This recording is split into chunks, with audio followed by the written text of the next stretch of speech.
If there were a single plant that could replace a shelf full of multivitamins/fertilizer costs, rebuild exhausted soil, and still look like a simple backyard tree, it would already be in every garden on Earth. But it isn't, and that's not an accident. Today on Soilsage Chronicles, we're digging into the tree that quietly outperforms synthetic supplements, yet remains strangely absent from most gardens, not because it doesn't work, but because it works too well in ways modern systems don't favor. This is not hype. This is soil biology, plant nutrition, and quiet truth hiding in plain sight. This tree's leaves contain a concentration of nutrients that make synthetic multivitamins look incomplete. Gram for gram, the fresh leaves are loaded with calcium, potassium, magnesium, iron, vitamin A precursors, vitamin C, vitamin E, and a complete amino acid profile. That last part matters. Most plants lack one or more essential amino acids. This tree doesn't. That means its proteins are actually usable by the human body without stacking supplements.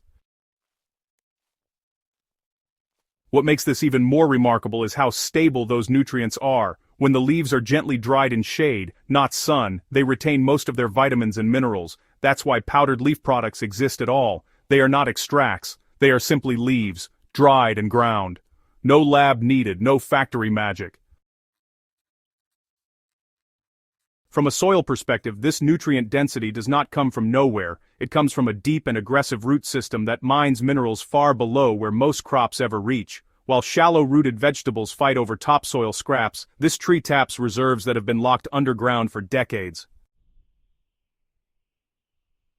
This tree thrives in poor soil, low rainfall, and intense heat. That alone should tell you something. Plants that struggle usually demand fertility. Plants that dominate usually create it. This one does both. Its roots host beneficial microbes that improve phosphorus availability in depleted soils. Its leaf drop adds organic matter rich in micronutrients that most compost piles never reach. Even its pruning waste feeds soil life rapidly because the leaves break down fast and do not tie up nitrogen. Gardeners who use the leaves as mulch notice darker soil, better moisture retention, and faster recovery in tired beds. That's not coincidence. That's mineral cycling in action.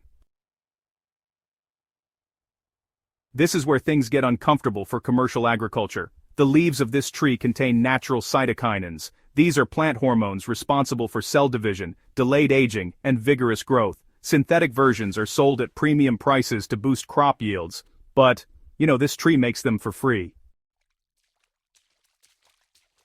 When the leaves are steeped in water, the resulting liquid becomes a powerful natural foliar spray. The exact formula matters. Fresh young leaves are chopped and weighed to about 100 grams. They are then blended or crushed and soaked in 1 liter of clean water for 12 hours.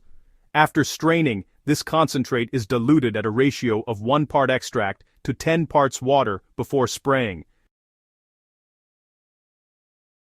Used early in the morning on actively growing plants, this spray increases leaf size, root development, and stress resistance. Tomatoes flower more heavily, leafy greens grow thicker and darker, transplants recover faster. This is not fertilizer, it is a growth signal.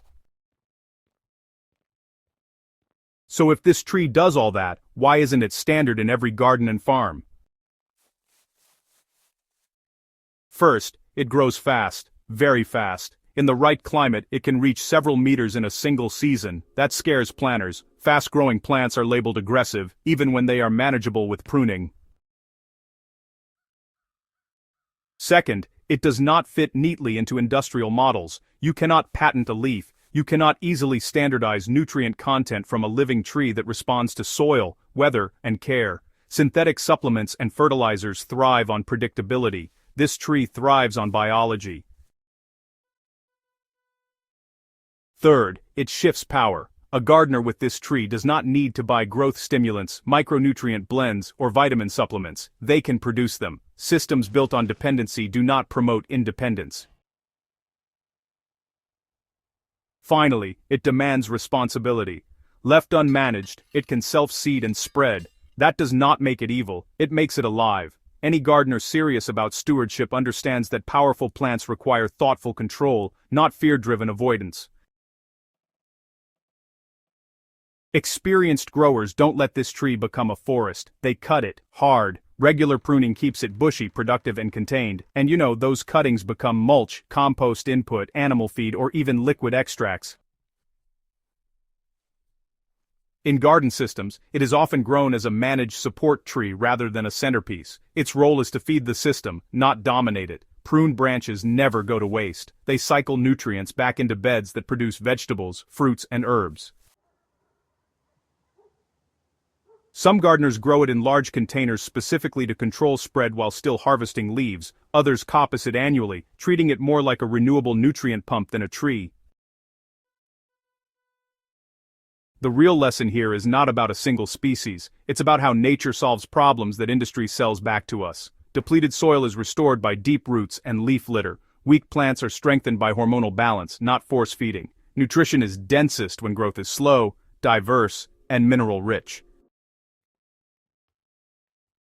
This tree exposes how far we've drifted from biological thinking. We look for pills instead of plants, bottles instead of roots, instructions instead of observation.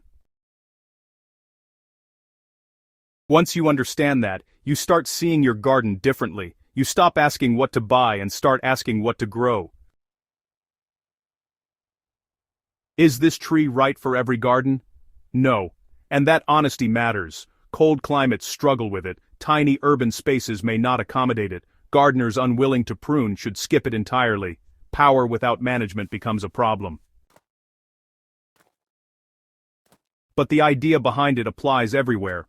Grow plants that feed the system, favor deep roots, use leaves as tools, not waste, learn to extract growth support from biology instead of packaging. That mindset alone can transform a garden, even without this tree. This tree sits at the uncomfortable intersection of nutrition, agriculture, and independence. It doesn't need advertising, it doesn't scale neatly, it works whether someone profits or not. And that's why, despite everything it offers, it remains oddly sidelined. But gardeners don't need permission to learn from it.